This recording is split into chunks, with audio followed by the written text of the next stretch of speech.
What is up, boys and girls, ladies and gentlemen, day traders, closet swing traders? Hope you guys doing absolutely fantastic. You guys had a good weekend. We got Albert in the house. Good morning to you. Alex, Bill, Cheryl's in the house. Good morning, Cindy D. We got Jason, Jay, Jeff, Joe, Lauren, Martina, Peter, Raja. What's happening? We got all my peeps in YouTube land. Good morning, Santilla. Good morning, Clarice. All my lurkers in the background. It's okay. I still love you. Make sure you guys hit that like and subscribe button. Ooh, second half of the year, July 1st. Keep in mind we got a short week. So probably some okay volume today, just being the first beginning day of the month, beginning day of the week, beginning of the day of the second half. So probably a little bit of volume comes in today. What's July 4th? Is that Thursday? We got Tuesday. Yeah, so half day on I think we have the stock market closing at 1 p.m. Eastern on Wednesday. I think the bond market closed at 2. So very light day there. And then probably tomorrow, I think, as the week progresses, just kind of starts to die off a little bit. So starting to get into a little bit of a slower lull probably till next week. But at least we got a little gap up today. So SPY trying to get a little bit higher. We are above Friday's VPOC, which is good. That was a big bearish engulfing candle, a little bit of a blow off top on Friday. And we'll see if we can start getting above it, but we do have some resistance right above us. Which the first one I'm looking at is 545.73. The next probably really good resistance. We want to even maybe throw a wick up there, 546.01. And then, like I said, we got support right below us on the SPY, so 545.27. If we start breaking down there, we got retest spots of 544, but maybe a little bit more bullish sentiment today. Again, how much we're going to have some follow through. I don't know. We got to find those companies, I think, with those. I wouldn't say I think every company is just going to run, but if you got some kind of catalyst, probably you get some kind of movement off of it. I don't know. 1.5 days of Mrs. Trading. I'm not sure what that means. 1.5 days for the July 4th holiday. Possibly. Possibly. Satilla says Tesla and Nvidia a buy. We'll see. We'll see. Tesla, I did see Tesla before the market open, and it was looking pretty decent. So definitely want to take a look at that one. Q's a little bit of a gap up again, still lots of resistance. So I'm not sure how much this really wants to hold. We did same thing, bearish engulfing candle on the Q's on Friday. And then we do have a little bit of a bull trap wick getting through some of the higher volume zones. Also getting through previous little pivot. I don't know. If we can start breaking Friday's candle, if we could get to the high of Friday's candle, I think we're in great shape in this market. We continue. Otherwise, we do have that little double top there. And we've got a whole heck of a lot of room to retrace. So we'll see. I don't know. That's a little bit concerning. A little bit concerning. And then so like I said, we have probably about 481.04, somewhere in that zone is my first little resistance. The next one after that, 481.19. So for today, if this bullish little gap and go wants to continue, not really. Yeah, it's a gap and go, just not really clearing anything. We're just sitting inside Fridays for the most part, even on the Qs toward the lower end of that. And it's gonna be tough. 484.11. We might have, to the bear side, we might have a little with that resistance, I kind of like the bear side a little bit more, and the fact that there is a double top and bearish engulfing candle, maybe we get some follow through. But even that being said, we still got the 479.67 as some kind of support, and then 479.08. So a battle between the bulls and the bears today, I think. Probably a little chop. TLT, they're not believing any of it. So if TLT is continuing to come down and selling off, and if the rumors are true that the bond people are the smartest people in the world, they're not believing any of this. So that would be a little bit more bearish for the rest of the market with that gap down. It is a retest gap, but as we know, the gaps don't really work as well with TLT. Yeah, we got some Chewy, we got some Roaring Kitty news. Let me cover some of the other ones first, and we'll get into the kitty. We'll get into the kitty. Coinbase, Bitcoin is up a little bit. Let's cover Bitcoin first. BTC, USD. So we're getting a little bit of a rebound into the crypto space. We have today's VPOC 63,386. So look for that to be our first little resistance to kind of get held up with. That's still an active one though. I'm looking for maybe a little bit higher, which we almost got to 64,124. But we do have some moving averages here in the way too. Otherwise, good consolidation on Coinbase. We're still in the hood swing trade, so anything in the positive crypto space would be good for that trade. But we a mini little consolidation, aka double bottom. Good breakout on Friday, or this is Sunday actually. We got 24-hour market, but that's Sunday. And then right now, small little resting kind of candle, but it looks decent. Especially if we could get a close above this candle with this volume. So I've got maybe somewhere around 63 280. Start closing above that candle with that volume. That might set us up for a little bit of a bigger push longer term. So Coinbase, I would assume, could be a little bit more bullish today. Got to catch up from the action on Sunday. We are having a gap up here. We got plenty of space to move on this one. So the next mini target would be about 230.30. That would also take us into the 20-day EMA. And then my spot a little bit higher would be 234.51. So a decent amount of range. We'll get this one fairly close to the top. And we also have very similar. So we're bouncing off that 100, almost little mini double bottom. We are opening above all those VPOCs. We had a small resting day on Friday, inside day candle, breaking out above that. I'd want to be bullish on Coinbase. Let's see, we got. All right, let's go to Chewy. We'll dive into Chewy, and then we'll come back to the vids, the Teslas. Yeah. So Roaring Kitty, we know posted. Was it Friday or Thursday or Friday? I think it was Thursday. A stupid little dog picture, and people going crazy.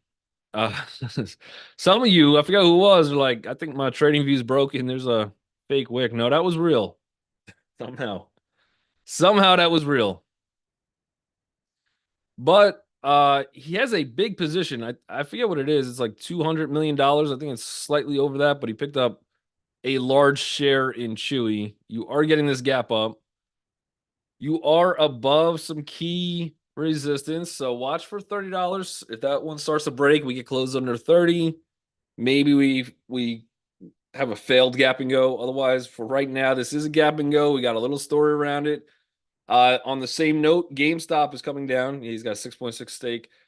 So now the question is, how in the world is he getting a 200 million plus position in a company unless he's freeing up cash from somewhere else, which would be GameStop? So people are kind of running some numbers on his positions portfolio. They're like, well, we think he probably sold GameStop, or at least a good position of GameStop, in order to free up capital to buy Chewy. So both of those probably pretty active. If that is the case, GameStop start to deflate the bubble a little bit. We are holding, but not really that well. We've actually dipped below here a little bit pre-market. You do have one moving average to hold us up. Otherwise, I'd be looking for maybe a little bit to the bear side of things if this support doesn't hold. So anything under $23, and we might start to move down. Is Kitty gonna post anything else today? I don't know. This morning he did post his positions in Chewy though. So we'll see if he has anything else coming out. But with the patterns of Kitty, because he does have like a little, I don't know if he has a system for investing or not, but he does have a system for posting. And once he starts getting into something, he does like to follow through and post a whole bunch more stuff, and then the market goes crazy. So yeah, but GameStop is kind of coming down on that news. Chewy does look good. If it wasn't for, in fact, let me move Chewy up. I'll move GameStop up too, just so we can watch them. But if it wasn't for Kitty, I would definitely be more excited about the Chewy gap because that looks crazy. Not a gap on fundamentals. It's just Yeah, I don't know. I don't know if we want to sell that little pop because it is a decent one pre-market. So we'll watch both of those. We'll see what happens. Tesla. I do like this Tesla one a decent amount. For some reason I thought we were above that, but we got up here. We got up here once, 203.06. We did hit that. It is still an inside day today, but we are opening above the both the closing and the opening price of Tesla. So that's a decent gap and go. We have a little bit of it was a retest gap. We already pushed into this 203.26. So I think this is a little bit easier now to start to break out. And then that puts my next target up to probably looking for like a 209, 208, high 208s. So somewhere up there. That would give us a decent amount of room on Tessie. So because it is an inside candle, what I would love to see is a little pullback at open, maybe even come into this $200 range, 199.58, somewhere around there, and then look to go long if that's the play. Probably throwing stop somewhere underneath Friday's candle, 195 would be decent, and we should have a decent amount of room to continue higher. But I would be fairly bullish on Tesla today, especially if we get a mini pullback. I was gonna fade GME to the upside. It's holding that support. I think that's yeah. If you're looking to fade GameStop, the only thing I'd really have is that it's at that one last little support right now, the $23 zone.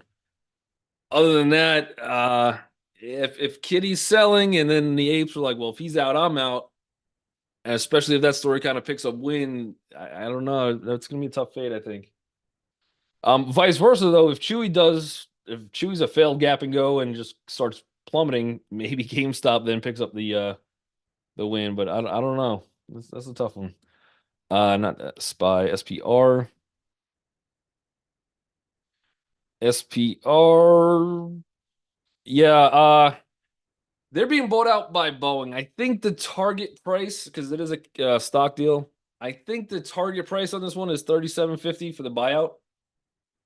So that's going to limit some of the upside. For right now, it's decent though. You got it as a day trade. We have a little bit more room, um, but I would say not a huge margin. So for day trade, I wouldn't be buying to hold this one. I don't think I would swing this one because looking for 37.50, uh, just not really that appealing on the trade. As a day trade though, make a couple dollars per share is not horrible. 34.44. Yeah, even that one's a little tough. And then the next little move, if we could break through it, is about 35.41. So I'd probably be looking into that. But they just have that line in the sand at 37.50. I don't think we hit that today. I don't think we hit that anytime soon, just in case there's any kind of the deal doesn't go through for whatever reason. But for Boeing, it's a good move. Um, this will probably trade more off of how Boeing moves, honestly. Boeing's down a little bit. Yep. If the deal doesn't go through, SPR probably gets killed, but it could take some time for that deal to go through. So then the question is that extra 6-7%, is it worth the buy and hold? If the deal goes through, you get 37.50. Not bad. All right. Nvidia. I believe they came in with an upgrade today. Already selling down. So we've seen this before on a lot of stocks. As soon as those upgrades come in, they just sell off for whatever reason. I forget who it was. Was it JP Morgan? Wall Street eyes cautious start. Nvidia falls optimistic. Analyst says S&P 500 could challenge all-time highs. Daniel Ives. That's too many words. I need bullet points. Let me see if there's another article.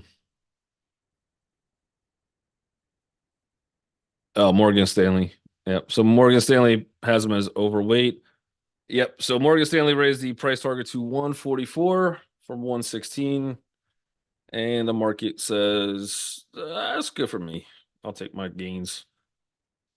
Uh, to the short side again, I would like to see a little bounce at open, get caught up somewhere around this 123.86. I don't know if today's the day to go long though. I like it a little bit better to the short side. 120.92. And then if it gets crazy, probably 119.77. Otherwise, kind of just hanging out. But it's got a lot of resistance above us, so I wouldn't really be too excited to go bullish unless it breaks out of that. MSI. Mm, it's a gap and go inside day, and then we got two resistance above us. Motorola, they're still listed and they're $387. When did that happen? I thought they went with BlackBerry, to be honest. I haven't looked at this chart. I don't think ever. Maybe like they've been low key quietly crushing it. But you do have, I mean, it's got a great bullish trend somehow. I don't really understand it. But they're killing it. Yeah, so longer term bull trend is still in place. Probably rather be bullish than bearish. Still inside day. It is a gap and go. We're looking for too little resistance. So first target would take me to about 388.82. And then if we can start breaking through that, I'd have to be looking at kind of the closing price from a few days ago, which would be 390. This is a good volume candle though. This is not earnings. They launch Vesta next to boost emergency response. They might need emergency response for the bears trying to short this thing for the last year and a half. But yeah, good volume on this candle. I'm not sure exactly why we got so much volume there, but we are breaking back above this candle. So yeah, would rather lean more bullish, but I would be concerned about that. Police radios are like 10,000 a piece. Is that's Motorola? That's what they're doing now? I mean, I think they've been in that probably for a while, but interesting. Police radios get they get the taxpayer dollars. Nano nuclear energy.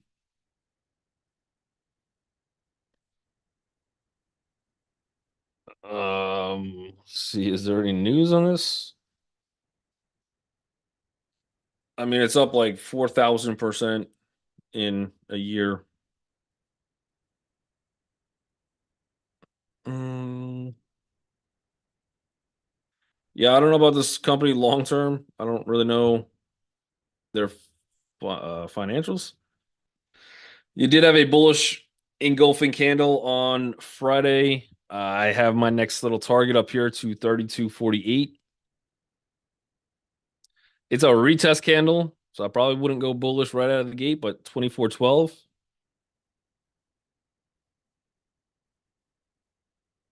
That would take me to that retest spot. So if you like it, I'd probably have to be patient.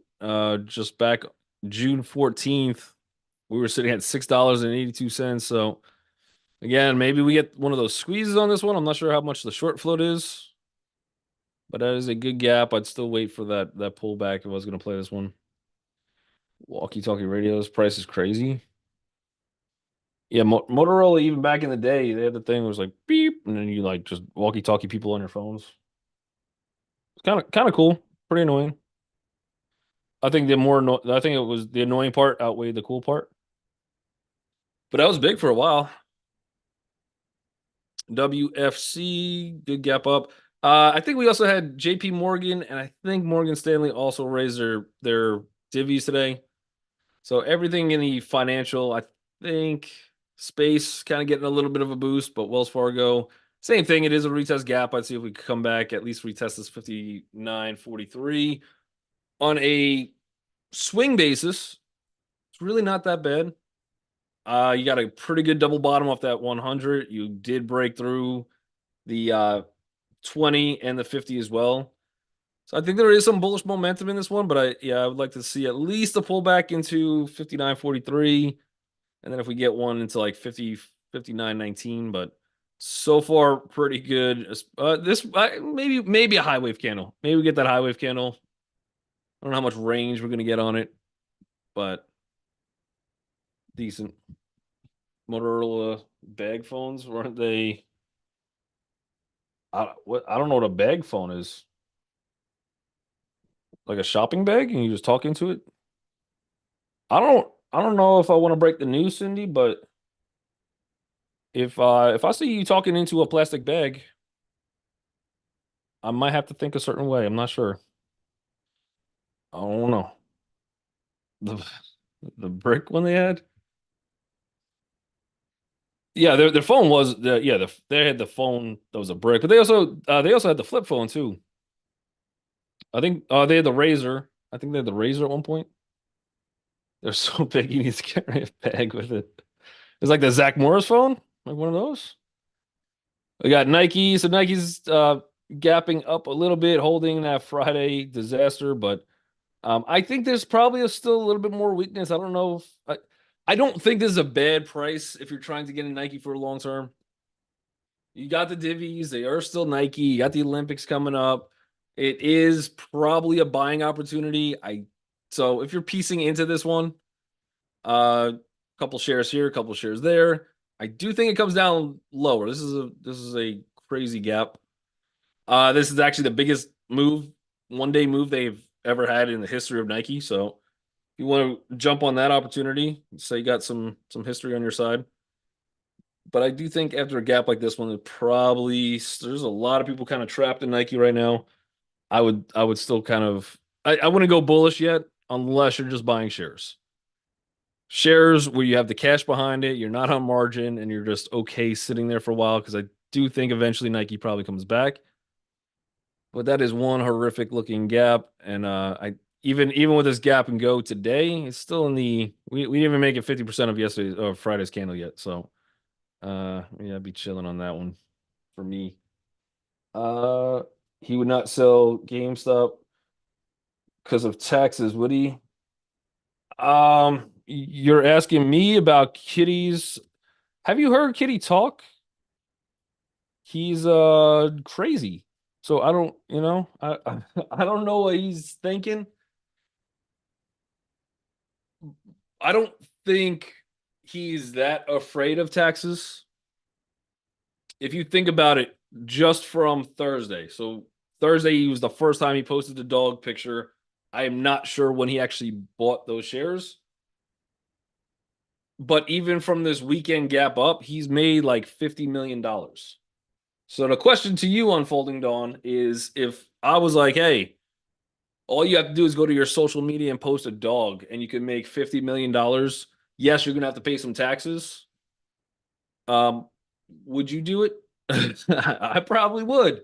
I'd post a doggy picture for $50 million. And then if I gotta pay taxes, I gotta pay taxes. But yeah, I don't think he's really too concerned with the taxes. I think he's just more concerned with I again, Chewy is a Ryan Cohen company. I think he's more concerned with Ryan Cohen than anything else. But yeah, he's gonna have quite the tax bill.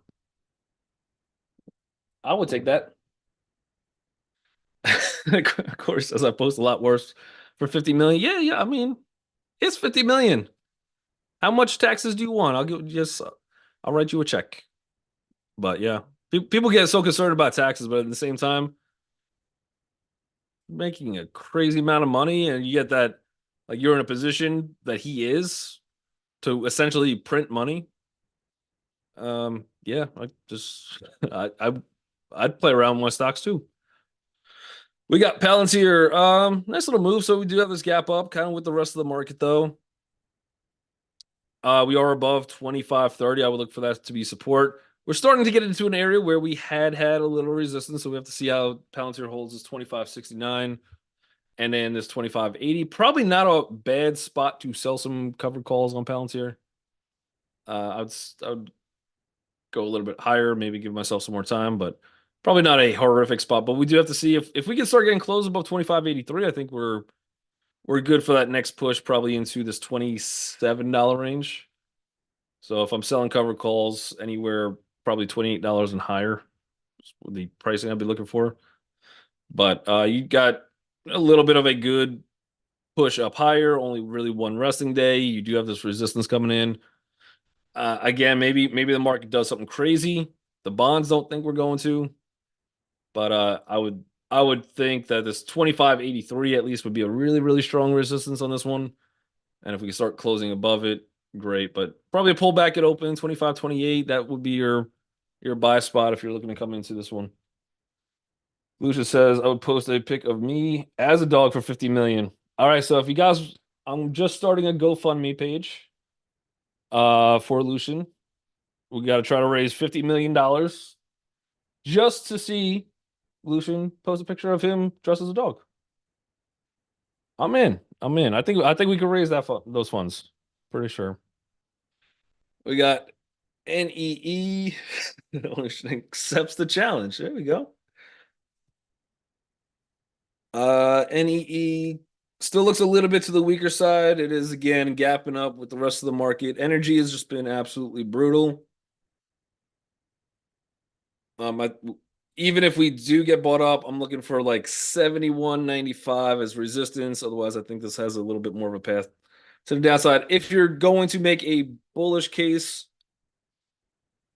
my case on that would be that this candle on Friday, it did already come in to retest that last spot. We got some kind of a push, but I think we probably want to sit through again short trading week. I wouldn't be surprised if this one does almost nothing this week, and then maybe next week starts to break out. But yeah, anything underneath this candle from the 18th, I think we go much more to the bear side, and then we have all sorts of resistance above us right now. So I think a little chop for the next couple days. T T. Uh, yeah, AT&T starting to look good. Good gap, also retest, so be patient and open, but nice little momentum. Sneaky little AT&T. Not really a lot holding us back. I guess next stop is 1942. And then after that, I'm looking for the $20 range. It's got some movement on it.